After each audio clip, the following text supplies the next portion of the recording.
I am Chandan HG, first MSc of Biochemistry. In this slide, we are going to learn about important discoveries in biochemistry, inheritance or evolution. The stories of Charles Darwin's finches, Gregor Mendel's bees, and Alfred Wallace wide traveling naturalist studies have become common lore both in and outside the world of biological sciences, but their long-reaching conclusions helped to spur the explosion of growth in the area of biology for the last 170 years. And while it would take the discovery of DNA in the 1950s to sow the seeds of genetic evolutionary studies, we all owe a debut to this naturalist founder who laid the groundwork for many of the things we now take for granted while conducting our research. Antibiotics. Alexander Fleming wasn't setting out in 1928 to revolutionize biological science when he discovered that something in Penicillium mold spores was able to kill staphylococcal bacteria in a petri dish. As is often the case in science, discoveries make remarkable impacts on research that are totally unrelated to the field they were created to help. Fleming was just trying to find a way to prevent anaerobic infections from being so deadly, not looking to find the world's first antibiotic. But along the way, the discovery of antibiotics have been utilized in innumerable research as selection tools in transformation and cell culture, as well as a host of other fields and studies. Gel electrophoresis. It is difficult to imagine any of my labs without the ever-present bench of gel rigs, either humming with the sound of electrical current, dutifully separating proteins, DNA or RNA, or sitting vacant and patiently waiting for another agarose or acrylamide gel. It is just as remarkable to realize that electrophoresis, as we know it, was discovered in 1931 by Arne Tiselius, and even earlier work was done in the early 80s that provided the groundwork for the Tiselius apparatus to differentiate between proteins. But it wasn't until the 1940s that scientists started using gel matrices to separate compounds into discrete bands. And it wasn't until the 1960s that gel electrophoresis would really be used to start identifying DNA and other biological molecules that would give birth to the field of molecular biology. The structure of DNA. As the discovery of inheritance and evolution, the story of the discovery of the structure of DNA is well known, starting with the Rosalind Franklin's first image of the double helix in 1952, and then subsequently James Watson's and Francis Crick model of the double helix structure in 1953. However, Oswald Avery had already identified DNA in 1944 as the primary point of hereditary information.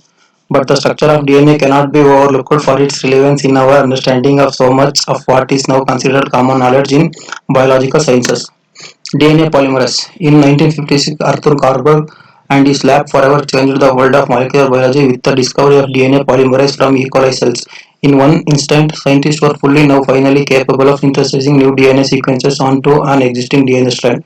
The use of the original DNA polymerase and subsequent polymerases discovered by Arthur's son Thomas Kornberg and others have created the bedrock of molecular biology in regards to PCR, cloning, transformation, and sequencing. Without these workhorses of the lab, much of what we currently understand about our DNA and life would be non-existent. Reverse transcriptase was independently discovered by both Howard Temin and David Baltimore in 1970.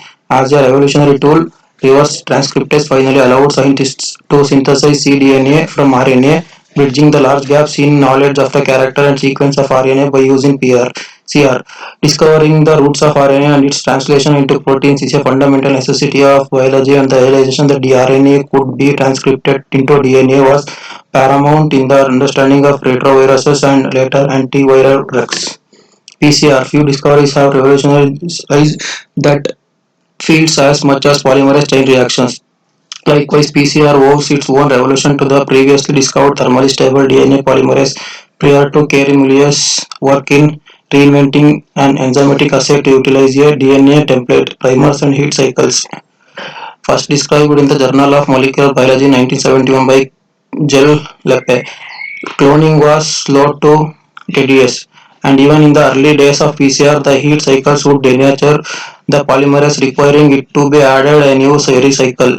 PCR may be the single most indispensable technique used in modern biology. Gene therapy. Gene therapy had been seen as science fiction for most of the 20th century, a nearly magical way to cure genetic diseases. In 1972, Theodore Friedman and Richard Roblin first introduced the possibility that it become reality someday, even if they believed that humanity needed to be extremely cautious about thinking that giant leap into the unknown of genetic manipulation. But by 1990, William French Anderson was given permission by the US National Institute of Health to conduct a clinical trial for a patient with a severe immune system deficiency. Cancer gene therapy trials were approved by 1992 and many other genetic diseases therapies have been conducted in the decades since. While gene therapy remains a miraculous opportunity for many of our worst genetic diseases, there is also much to be concerned with over its possible misuse and the ethics surrounding it. RNA. Scientists had been aware of system co-suppression or quelling for a while. Plant biologists had been aware that sometimes overexpression of genes in plants to create more vibrant colors would unexpectedly produce plants with variated color patterns or even no pigment at all.